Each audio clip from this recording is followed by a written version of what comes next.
औज़ुबिल्लाहिमिनश्शैतानिर्रजीम बिस्मिल्लाहिर्रहमानिर्रहीम। मासूम इमाम जाफ़र सादिक़ अलैहिस्सलाम फरमाते हैं कि ऐ लोगों, किसी गलत फहमी में ना रहना, किसी गुमान में नहीं रहना। हमारा शिया वो होगा जो इताअत खुदाबंदी करता हो। अगर हम कह देते हैं कि मौला हम आपके शिया हैं, मौला हम आपसे बहुत मोहब्बत करने वाले हैं, मौला हम आप पर जान निसार करने वाले हैं, मौला आप हमारे इमाम हैं, तो मासूम क्या फरमा रहे हैं कि हमारा शिया वही होगा जो इताअत खुदाबंदी में अपनी ज़िंदगी बसर कर रहा है, जो खुदा की इबादत कर रहा है। वो हमारा शिया हरगिज़ नहीं हो सकता जो खुदा की इबादत ना करे। हमेशा मैंने आपको पिछली वीडियो में भी ये बता दिया है कि मासूम ने ये दो टूक ऐलान कर दिया कि शिया वही होगा जिसके बारे में हम बता रहे हैं कि ये हमारा शिया है।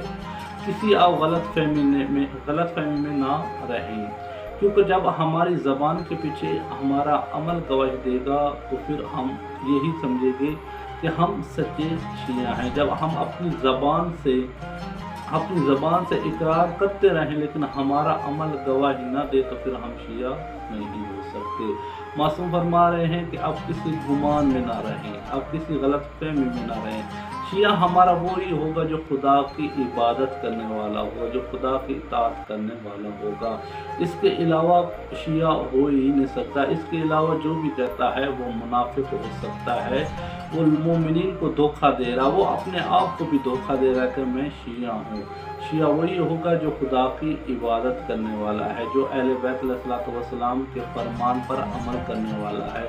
जिस चीज़ से अहले बैत ने उसको रोका है वो उस चीज़ से रुक जाता है, और जिस चीज़ के बारे में अहले बैत ने उसे फरमाया कि वो आप काम करें वो काम करने वाला है, तो वो ही शिया हो सकता है। मासूम ने इस फरमान में बता दिया है कि ऐ मोमिनों, किसी गलत फहमी में ना रहें, बल्कि शिया वही होगा जो खुदा की इबादत करने वाला होगा।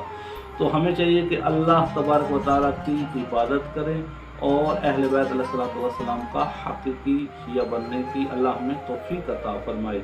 वस्सलामु अलैकुम व रहमतुल्लाहि व बरकातहू।